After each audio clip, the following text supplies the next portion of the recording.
le maire, chers collègues, pour cette délibération, la prolongation en 2024 du programme Lille, Ville d'art et d'artistes est soumise à notre Conseil. Le groupe Faire respirer Lille ne peut que se montrer favorable à la pérennisation d'une politique participant à l'embellissement de notre ville et au renforcement de la place des artistes et de leurs œuvres dans nos quartiers.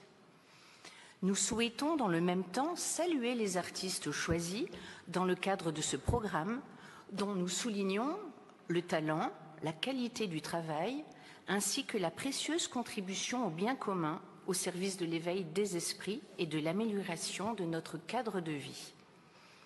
Comme les artistes, nous pensons que le quotidien doit être enrichi de sens nouveaux, de la vision, ou du moins de la tentative de vision du monde des artistes, qui pour eux est une manière d'habiter la terre et pour nous, toujours une proposition, voire une réflexion. Dans cet esprit, nous appelons à un meilleur partage de l'art dans l'espace public, à une véritable appropriation des œuvres par les habitants.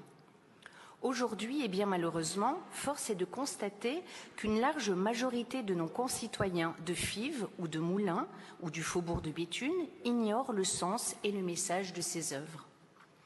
Cette délibération est également l'occasion pour notre groupe de réagir au bilan flatteur que Madame l'adjointe vient de dresser des 20 ans de culture dite durable. En premier lieu, nous pouvons confirmer que la ville de Lille a un effet massivement investi dans la culture au cours des années et sous les précédents mandats, faisant de notre ville un musée à ciel ouvert et la rendant attractive sur le plan événementiel.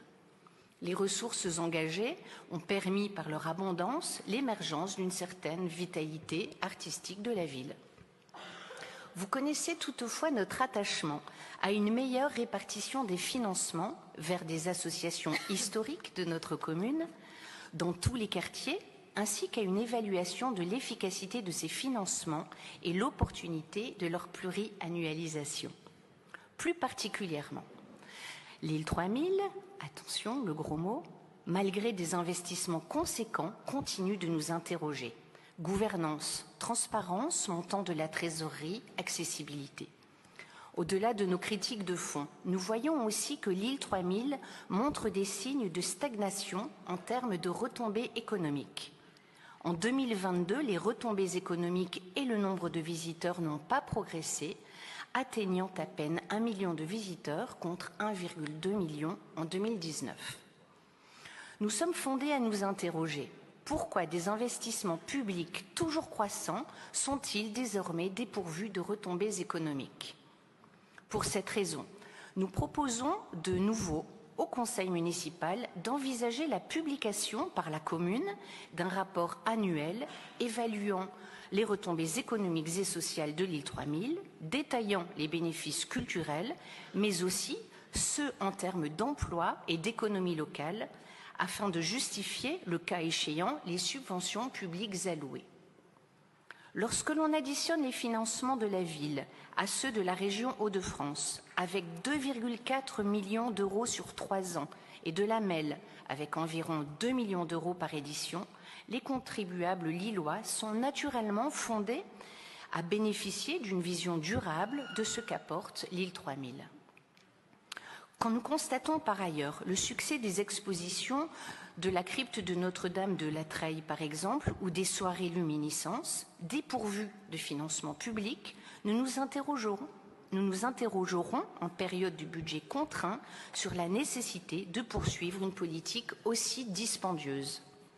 La politique culturelle doit dégager une vision du territoire, contribuer à son rayonnement, son attractivité, concevoir une ville telle que l'artiste y occupe une place centrale, à la fois vigie et boussole de l'action publique comme de nos consciences. En dernier lieu, le temps de libre parole qui nous est offert nous permet d'appeler l'attention de notre Conseil sur la situation de précarité vécue par de nombreux artistes lillois. Face à cette réalité douloureuse, il est urgent que notre commune mette en place des mesures d'accompagnement comprenant la création de véritables résidences et ateliers d'artistes. Ce bilan tout en soulignant les avancées de la politique culturelle de Lille ces dernières années, doit également ouvrir la voie à une réflexion collective sur les améliorations à apporter, notamment en termes de valorisation, d'équité et de soutien aux acteurs culturels les plus vulnérables. Je vous remercie. Merci beaucoup.